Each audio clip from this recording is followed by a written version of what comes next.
할렐루야 여러분 반갑습니다. 문영조 목사입니다. 요즘에 날씨가 너무 많이 추워서 감기에 걸리신 분들이 참 많으신 것 같아요. 감기 조심하시고요. 오늘 에스라 말씀을 살펴볼 건데 이 에스라 말씀을 통해서 하나님께 하는 은혜 받으시는 여러분 되시기를 주님의 이름으로 축원드리겠습니다.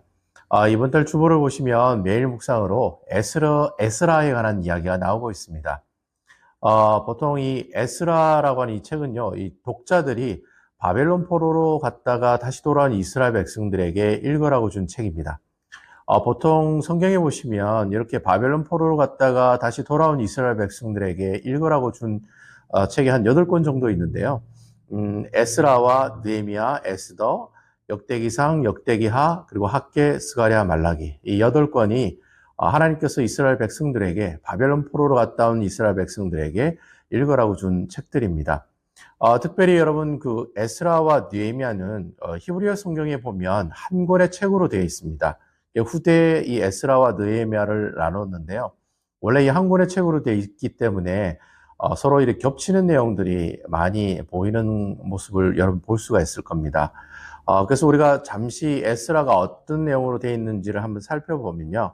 에스라 1장부터 7장까지 나오는 내용, 6장까지 나오는 내용은 보통 제1차 포로 교환이 있었던 이야기를 기록한 책들입니다. 보통 스룹바벨이라고 하는 사람이 바로 이 이스라엘 백성들을 데리고 오게 되는데요. 그러한 이야기를 기록하고 있는 내용이 1장에서 6장에 나오는 내용이고요. 그리고 6장부터 7장에 있는 내용은 좀 독특한데 6장에서 7장까지의 기간이 무려 58년이라고 하는 긴 공백이 있습니다.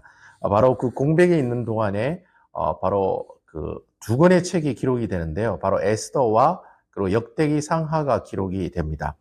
그러한 내용들이 6장과 7장 사이에 나오고요. 그리고 마지막으로 7장부터 10장까지에 나오는 내용은 이제 실질적으로 에스라가 주인공이 되어서 제2차 포로 귀환에 관한 이야기를 담고 있는 책이 바로 10장까지 에스라에 나오는 내용입니다. 그리고 제3차 포로 귀환에 관한 이야기가 바로 에스라 뒤에 나오는 느헤미야라고 하는 책에 계속해서 연결이 되고 있는 것이죠. 이 에스라라고 하는 사람은요, 바벨론에서 태어난 사람이거든요. 근데 그의 조상들을 보면 요시야 왕 때 율법책을 발견한 hil기야라고 하는 대제사장이 있었습니다. 바로 그 대제사장의 후손이 바로 이 에스라라고 하는 사람이었습니다. 에스라는 바벨론 포로 있는 가운데서 태어난 제2세대이지만, 하지만 그가 제사장의 혈통을 가지고 있지만, 여러분도 알다시피 이미 예루살렘 성전은 다 파괴가 됐기 때문에 제사장의 직분을 가지고 있지만 제사장을 감당하지 못하는 그런 처지에 있었죠. 하지만 이 에스라는 하나님의 말씀을 연구하고 또 그 말씀을 사람들에게 가르치는 일에 힘을 썼던 인물이었습니다. 그래서 성경에 보시면 에스라 7장 6절에 보시면 성경이 에스라를 그렇게 소개하고 있어요. 하나님의 율법책을 아주 잘 가르쳤던, 그리고 아주 그 모세 율법에 익숙했던 학사 에스라라는 그런 설명을 하고 있는 모습을 보면 아마 이 에스라는 굉장히 성경책에 능통했던, 그리고 많은 지식을 알고 있었던, 그리고 많은 사람들에게 성경 말씀을 가르쳤던 그런 사람으로 우리가 이 말씀을 통해 알 수가 있는 것입니다. 여기서 우리가 잠깐 이스라엘 백성들이 바벨론 포로로 갔다가 다시 돌아오는 그 이야기를 잠시 나눌 필요가 있는데요. 보통 역사적으로 보면, 성경에 보면 바벨론 포로로 갔다가 돌아오는 일들이 보통 한 3번 정도 있다라고 기록하고 있습니다. 1차 포로 귀환이 보통 BC 536년, 바로 스룹바벨이라고 하는 사람이 거의 이스라엘 백성들 한 5만 명 정도 데리고 예루살렘으로 돌아오는 일들이 있게 됐죠. 그때 이제 이 스룹바벨이 돌아와서 가장 먼저 한 일이 바로 작은 성전이지만 예루살렘 성전 같은, 솔로몬 성전 같은 그 아름다운 성전은 아니지만 작은 성전을 만들어서 사람들과 같이 하나님 앞에 예배를 드렸던 그런 일들이 1차 포로 귀환 가운데 있었고요. 그리고 2차 포로 귀환이 BC 458년쯤에 지금 오늘 주인공으로 나오는 이 에스라가 한 17,000명의 이스라엘 백성들을 데리고 다시 예루살렘으로 돌아오는 일들이 있었습니다. 그 이야기가 7장부터 10장까지 내용으로 잘 나오고 있는 것이죠. 그리고 제 3차 포로 귀환은 여러분 에스라 다음에 나오는 느헤미야가 이스라엘 백성들을 데리고 그리고 예루살렘에 와서 성벽을 다시 건설하고 봉헌하는 그런 내용들이 나와 있는 것이죠.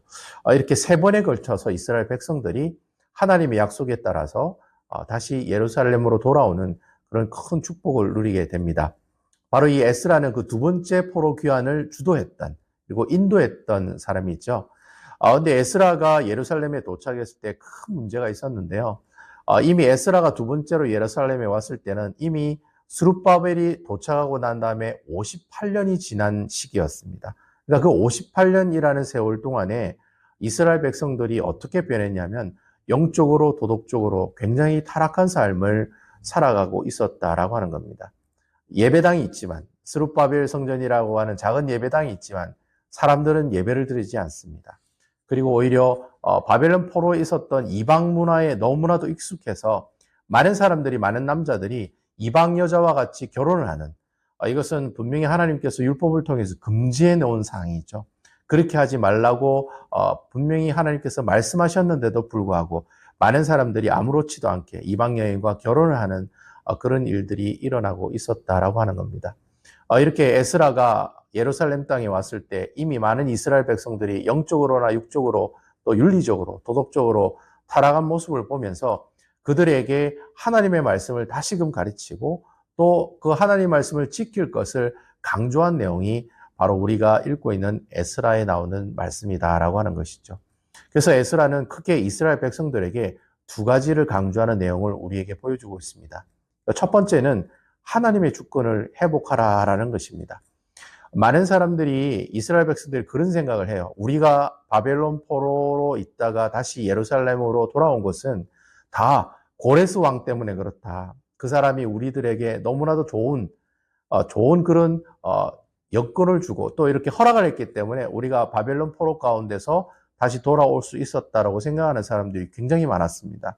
이러한 사실에 대해서 에스라는 하나님의 말씀을 근거로 아니다. 이스라엘 백성들이 다시 포로로 있다가 돌아온 것은 순전히 하나님의 계획이고 하나님께서 이미 그렇게 하시겠다고 말씀을 통해 말씀하셨고 그 말씀이 그대로 이루어진 것이다. 즉 그들이 포로로 잡혀갔다가 다시 돌아간 것은 다 하나님께서 계획하시고 하나님께서 하신 일이다라고 하는 겁니다. 바로 이렇게 하나님의 주권을 바로 이스라엘 백성들에게 강조하고 그들이 하나님의 말씀을 들으라고 이렇게 강하게 그들에게 말씀을 통해서 이야기하고 종교개혁을 이끌어 나갔다라고 하는 것이죠. 그리고 두 번째는 이스라엘 백성들이 너희는 그냥 이방인들처럼 살아가는 백성들이 아니라 특별하게 하나님께 선택을 받은 언약의 백성들이다라고 강조하고 있습니다. 너희들이 아무렇게나 그렇게 살아가는 그런 사람들이 아니라 하나님의 말씀에 순종하며 살아가는 사람이다라고 강조하고 있다는 것이죠. 하나님의 말씀에 불순종했기 때문에 너희가 포로로 잡혀간 것이고 70년 동안 그렇게 고생한 것이고 그리고 또 하나님께서 다시 돌아오시겠다고 말씀으로 약속하셨기 때문에 바로 너희가 바벨론 포로 가운데서 다시 예루살렘으로 돌아올 수 있게 되었으니 너희가 더 이상 불순종의 삶을 살지 말고 하나님의 말씀에 잘 순종하며 살아가는 언약의 백성으로 살아가라 라는 그런 강조의 내용이 바로 이 에스라 선지자를 통해서 이스라엘 백성들에게 전달이 되고 있다라고 하는 겁니다. 이렇게 에스라가 하나님의 말씀을 가지고 이스라엘 백성들에게 권면하고 가르쳤을 때 이스라엘 백성들은 변화가 되고 하나님께로 돌아오는 놀라운 역사가 나타났습니다. 예배당 예배를 드리지 않던 많은 사람들이 예배당에 나와 하나님의 말씀을 듣는 그런 일들이 일어나게 되었고요. 그리고 이방인 여인을 아내로 둔 많은 이스라엘 남자들이 다시금 그 아내들을 고향으로 다시 돌려보내는 그런 놀라운 역사들이 이 에스라의 종교개혁을 통해 나타나기 시작했다라고 하는 겁니다. 결국 에스라가 이렇게 하나님의 말씀으로 성공할 수 있었던 가장 큰 종교개혁을 할 수 있었던 가장 큰 이유는 성공할 수 있었던 이유는 바로 하나님의 말씀, 그 말씀 때문에 이 에스라가 성공할 수 있었다라고 하는 것입니다. 사랑하는 성도 여러분, 하나님의 말씀에는 능력이 있습니다. 아멘이시죠? 하나님의 말씀은 능력이 있기 때문에 여러분들이 읽고 있는 이 하나님의 귀한 말씀은 그냥 책으로 있는 그런 한 권의 세상 사람들이 읽는 그런 책으로 존재하는 것이 아닙니다. 이 성경 말씀은 바로 하나님의 말씀이요, 하나님의 능력이 있는 말씀이요, 특별히 이 말씀을 통해서 하나님께서 우리에게 살아계시고 역사하시는 그 하나님의 놀라운 은혜를 우리들에게 허락해 주신다라고 하는 것입니다. 에스라가 포로기한 후 예루살렘에 돌아왔을 때 굉장히 많이 힘들었을 거예요. 하지만 그가 다시금 저들이 하나님께로 돌아올 수 있다라고 확신한 것은 바로 하나님의 말씀, 바로 이 말씀을 저들에게 가르치고 이야기하면 저들이 변화된다는 그런 놀라운 확신을 가지고 있었고, 또 에스라가 그 말씀을 그대로 그 이스라엘 백성들에게 가르쳤을 때 하나님의 놀라운 종교개혁이 일어난 그 역사가 일어났던 것입니다. 저는 여러분들이 참 삶 가운데서 하나님의 말씀을 읽고 또 배우기가 참 어렵고 힘들다고 하지만 그 어려운 가운데서도 늘 하나님께서 우리에게 무엇을 이야기하고 계시는지, 그리고 이 말씀을 통해서 여러분들이 읽고자 하는 마음을 가지고 여러분들의 성경책을 오픈했을 때 하나님께 주시는 그런 놀라운 은혜를 경험하는 아름다운 모습이 있을 줄로 믿습니다. 순간순간 여러분들의 삶을 터치할 수 있는 것은 하나님의 말씀입니다. 고로 그 하나님 말씀이 선포되는 것과 항상 여러분들 손에 성경이 있는 그 말씀을 통해서 하나님께서 주시는 그 음성에 귀를 기울이시는 우리 아름다운 남부교회 성도 여러분들 다 되시기를 주님의 이름으로 축원드리겠습니다. 날도 추우신데 집에서 하나님의 말씀으로 따끈따끈한 이 하나님 말씀으로 은혜 받아 하나님께 영광과 감사를 돌리는 하루가 되었으면 좋겠습니다. 말씀은 살아있습니다. 이 사실 꼭 기억하셔서 늘 말씀을 가까이 하시는 아름다운 우리 남부교회 성도 여러분들 다 되시기를 주님의 이름으로 축원드리겠습니다.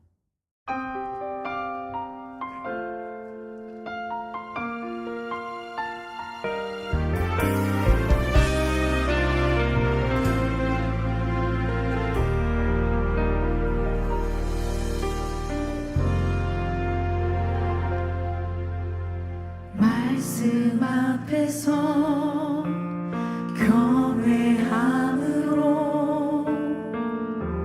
주께 홀로 섭니다. 생명의 말씀 읽고 순종해 주를 예배합니다. 다시 고백할까요? 말씀